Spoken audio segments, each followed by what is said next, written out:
ہر انسان کے لیے اللہ تبارک و تعالیٰ نے رہنے کے لیے، ٹھہرنے کے لیے اللہ تبارک و تعالیٰ نے 3 گھر ہر انسان کے لیے اللہ تبارک و تعالیٰ نے بنایا ہے، اور اس میں انسان جو ہے اپنی زندگی کا سفر شروع کرتا ہے، پھر دوسرے گھر میں کچھ دنوں تک کے وہاں ٹھہرتا ہے، اور پھر اخیر میں وہ آخری گھر کے اندر جو اس کا ٹھکانہ ہوتا ہے اس گھر کے اندر پہنچ جاتا ہے۔ پہلا گھر جس گھر کے اندر انسان آتا ہے، رہتا ہے، اور کچھ دن رہنے کے بعد جو ہے یہاں سے اس کا سفر جو ہے پھر آخرت کی طرف شروع ہو جاتا ہے۔ تو پہلا گھر جس گھر کے اندر ہم اور آپ رہتے ہیں، ہمارا مکان ہے، ہمارا گھر ہے، ہماری حویلی ہے، ہماری بلڈنگ ہے، یہ عارضی طور پر یہ ہمارا مکان ہے، یہ ہمارا روم ہے، یہ رہنے کے لیے عارضی طور پر اللہ تبارک و تعالیٰ نے گھر عطا فرمایا ہے۔ دوسرا گھر ہے قبر، دوسرا گھر ہے وہ قبر۔ مرنے کے بعد ہر ایک کو، یعنی ہر ایمان والے کو قبر کے اندر دفن کیا جاتا ہے، الا ماشاء اللہ اگر کہیں ایسی جگہ آدمی مرا جہاں پر کوئی انسان نہیں ہے، کوئی آدمی نہیں ہے تو اور مسئلہ ہے، لیکن عام طور پر یہی دیکھا گیا ہے اور یہی کیا جاتا ہے، اگر ایمان والا دنیا سے فوت ہوتا ہے تو اس کے لیے جو ہے باضابطہ جو ہے کفن دفن اور غسل اور ساری چیزوں کے بعد جو ہے آخری میں جو ہے اس کو قبر کے سپرد کر دیا جاتا ہے، قبر میں ڈال دیا جاتا ہے، قبر میں دفن کر دیا جاتا ہے۔ اور تیسرا گھر جو ہمارا آخری ٹھکانہ ہے، ایمان والوں کے لیے جنت ہے، غیر ایمان والوں کے لیے دوزخ ہے، جہنم ہے۔ اللہ تبارک و تعالی ہر مومن کو، ہر مومنہ کو، ہر مسلمان مرد عورت کو اللہ تبارک و تعالی جنت میں جگہ عطا فرمائیں گے۔ یہ اور بات ہے کہ بعضوں کو اللہ تبارک و تعالی بغیر جہنم میں جائے ہوئے، بغیر جہنم کی سزا کے اللہ تبارک و تعالی جنت میں جانے کی اسے بشارت دیں گے، اسے خوشخبری ملے گی، جانے کی اجازت مل جائے گی۔ اور بعض گنہگار وہ ہوں گے جن کو کچھ دن سزا کاٹنے کے بعد، سزا پا لینے کے بعد پھر جہنم سے، دوزخ سے نکال کر کے پھر جنت کے اندر ڈالا جائے گا۔ یہاں پر سمجھنے اور سمجھانے کی خاص بات یہ تھی قبر ہی سے متعلق کہ ہم ذرا غور کریں، ذرا فکر کریں، ذرا سوچیں اس بات کو کہ جس مکان میں، جس گھر میں ہم رہتے ہیں، دنیا کے جس مکان، جس گھر میں، جس کمرے میں، جس روم میں ہم اور آپ رہتے ہیں، رات کی تاریکی ہے، بالکل اندھیرا گپ، نہ اس میں کوئی لائٹ ہے، بتی ہے، بلب ہے، نہ کوئی چراغ ہے، نہ کوئی موم بتی ہے، اور دروازہ بھی بند ہے، کھڑکی بھی بند ہے، اور روشن دان بھی بند ہے، کہیں پر ایک سوراخ، یعنی سوئی کے ناکے کے برابر بھی کہیں پر کوئی سوراخ نہیں ہے، اور اندھیری رات ہے، تاریک رات ہے، اور کمرہ چاروں طرف سے، ہر طرف سے بند ہے، کوئی کھڑکی کھلی ہوئی نہیں ہے، کوئی دروازہ کھلا ہوا نہیں ہے، اور روشن دان سے بھی کہیں سے روشنی نہیں آ رہی ہے۔ اس گھر کے اندر کوئی شخص ہے تو بتائیے کہ اس وقت اس کی کیفیت، اس کی حالت کیا ہو سکتی ہے اور ہوگی۔ یہی بات سیم جو ہے، بلکہ اس سے بھی زیادہ، جب ایک ایمان والے کو، جب مسلمان کو، جب مردے کو قبر کے اندر رکھا جاتا ہے، ڈالا جاتا ہے، دفن کیا جاتا ہے، وہاں پر بھی دیکھیے کہ اللہ تبارک و تعالیٰ کی طرف سے وہاں پر ایک مردے کو کس طرح جو ہے قبر کے اندر دفن کیا جاتا ہے۔ قبر، جو آپ لوگ قبرستان جاتے ہیں تو قبر کو آپ لوگ دیکھے ہوئے ہیں کہ قبر کیسا گھر بنایا جاتا ہے، تو نہ اس میں کوئی کھڑکی ہے، نہ کوئی دروازہ ہے، اور نہ کوئی روشن دان ہے، چاروں طرف سے دیوار ہے، اوپر کا حصہ کھلا ہوا ہے۔ اوپر کا حصہ اس لیے کھلا ہوا ہے کہ مردے کو ابھی مردے کو اس میں ڈالنے کے بعد، رکھنے کے بعد، اب اوپر سے یا تو بانس بلی ڈال دیا جاتا ہے یا تختہ ڈال دیا جاتا ہے، بعض جگہ جو ہے کچی اینٹ جو ہے اس پر بچھا دی جاتی ہے۔ پھر اس کے اوپر چٹائی ڈال دی جاتی ہے، چاروں طرف سے کھر وغیرہ بھی ڈال دیا جاتا ہے تاکہ کہیں سے کوئی سوراخ نہ ہو۔ سوراخ اس لیے نہ ہو تاکہ وہاں سے مٹی نہ گرنے پائے۔ پھر اس کے بعد کہیں کہیں بعض جگہ جو ہے بیر کے کانٹا وغیرہ بھی ڈال دیا جاتا ہے۔ پھر اس کے بعد جو ہے جتنی مٹی کھودی گئی تھی وہاں اس قبر سے نکالی گئی تھی، ساری مٹی جو ہے جتنے قبر میں جانے والے ہوتے ہیں سب لوگ تین مرتبہ جو ہے مٹی دے کر کے سب لوگ فارغ ہو جاتے ہیں۔ باقی جو ہے جو قبر کھودنے والا ہے کدال سے پھر مٹی کو برابر کر دیتے ہیں۔ یہ تو آئے دن ہم لوگ دیکھتے اور سنتے ہیں۔ یہ بات یہ دونوں بات اگر سمجھ میں آ گئی ہوگی تو پھر وہاں پر ہمیں اور آپ کو یہ بات سوچنی ہے اور سوچنی چاہیے۔ قبر کی کہانی، قبر کا کوئی قصہ کہانی میں نہیں سنا رہا ہوں، جو حقیقت ہے میں وہی بتا رہا ہوں۔ جو مرد حضرات اچھی طرح آئے دن جو ہے اس کا مشاہدہ کرتے ہیں اور قبرستان جاتے ہیں تو ان سب چیزوں کو دیکھتے ہیں۔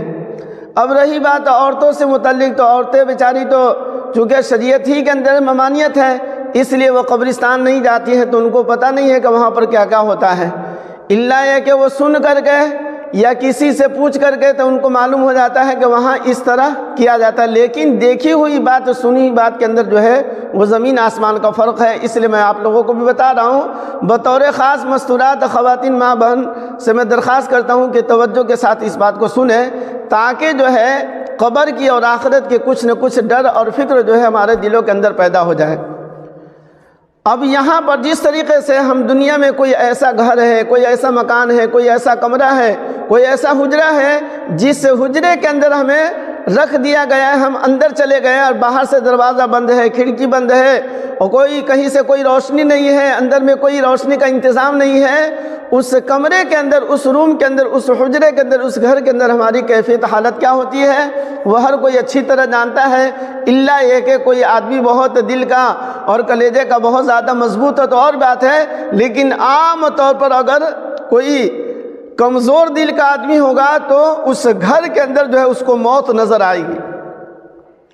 قبر میں تو آدمی مردہ پڑا ہوا ہے، اس کے اندر جو ہے نہ کھڑکی ہے، نہ دروازہ ہے، نہ کوئی ساتھی سنگت ہے، نہ لائٹ ہے، نہ بتی ہے، کچھ نہیں ہے۔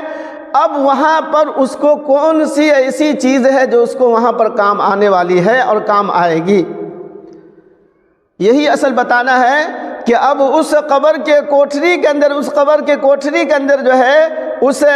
حجرے کے اندر، قبر کے اندر جو ہے، اب اس کو دنیا کی کون سی ایسی چیز ہے جو اس کو کام آنے والی چیز ہے؟ نہ اس کی بیوی کام آئے گی، نہ اس کے بچے کام آئیں گے، نہ ان کے ماں باپ زندہ ہے تو ان کے ماں باپ کام آئیں گے، نہ ان کے بھائی بہن، نہ ان کے رشتہ دار، نہ دوست احباب، نہ مال، نہ دولت، کوئی چیز اب اس کو وہاں پر کام آنے والی نہیں ہے، نہیں ہے، نہیں ہے۔ اب اس کو جو وہاں پر کام آنے والی چیز ہے، نمبر 1 نماز، نمبر 2 روزہ، نمبر 3 صدقہ خیرات، نمبر 3 قرآن پاک، نمبر 4 قرآن پاک کی تلاوت۔ اس کے علاوہ بھی بہت ساری عبادتیں ہیں جو دنیا میں وہ کیا کرتا تھا، اللہ تبارک و تعالیٰ اسے روشنی بنا کر کے، اللہ نور بنا کر کے، اللہ تبارک و تعالیٰ شکل دے کر کے، اللہ تبارک و تعالیٰ اس کی حفاظت کے لیے، اس کی پہرہ داری کے لیے، اللہ تبارک و تعالیٰ چاروں طرف سے اس کی عبادتیں جو ہیں ان کے ساتھ رہے گی۔ اگر یہ بھی بات اچھی طرح اگر سمجھ میں آ گئی ہوگی تو یہاں پر ہمیں اور آپ کو اس بات کا جائزہ لینا ہے، سوچنا ہے، فکر کرنا ہے، آخر ہم بھی اپنی قبر کے لیے کچھ تیاری کر رہے ہیں یا نہیں کر رہے ہیں؟ کچھ تیاری ہو رہی ہے کہ نہیں ہو رہی ہے؟ بعض لوگ سمجھتے ہیں 5 وقت کی نماز پڑھ لیتے ہیں، یہی ہمارے لیے نجات کے لیے کافی ہے، باقی زندگی میں جھوٹ ہے، سچ ہے، غیبت ہے اور چغل خوری ہے اور پتہ نہیں کیا کیا ہے۔ بعض لوگ جو ہے حج کر چکے ہیں، نماز بھی پڑھتے ہیں اور باقی جو اللہ کے راستے میں خرچ کرنے سے کوئی مطلب نہیں ہے۔ یعنی بہت سارے لوگ ایسے بھی ملیں گے جو بعض کچھ عبادت کرتے ہیں اور اسی پر ان کا تکیہ ہے، یعنی سمجھتے ہیں کہ یہی ہماری نجات کے لیے کافی ہے، بچ جانے کے لیے کافی ہے، باقی جو من میں آئے کرتے چلے جاؤ، کرتے رہو، اس لیے کہ ہم تو یہ کر چکے ہیں، یہ کر ہی رہے ہیں۔ بعض لوگوں کو بتائیے کچھ اور کرنے کے لیے، تو ہم نماز تو پڑھتے ہی ہیں، جی ہم تو حج کر چکے ہیں، ہم نے تو 2 حج کیا ہے، 3 حج کیا ہے۔ مسئلہ اس سے نہیں ہوگا، اس لیے کہ اللہ تبارک و تعالی کون سی آپ کی عبادت کو قبول کریں گے یا نہیں کریں گے، اس کا علم صرف اللہ تبارک و تعالی کو ہے۔ تو لہذا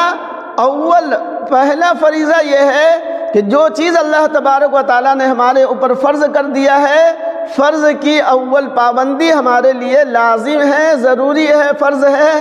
اس کے بغیر چارہ کار نہیں ہے۔ نمبر 1 اس میں نماز ہے، رمضان شریف کا روزہ ہے۔ اتنا مال اللہ نے دیا ہے کہ جس پر زکوٰۃ فرض ہو جاتا تو زکوٰۃ ادا کرنا ہے۔ زکوٰۃ ادا کرنے میں تو اتنی کمی ہے کہ جس کی کوئی حد نہیں ہے۔ لوگ عام طور پر زکوٰۃ کے فریضے کو یا تو سمجھتے نہیں ہیں، سمجھتے بھی ہیں تو حساب اور کتاب سے زکوٰۃ نکالتے نہیں ہیں، طریقے سے زکوٰۃ نکالتے نہیں ہیں۔ اس کا نتیجہ یہ ہوتا ہے کہ زکوٰۃ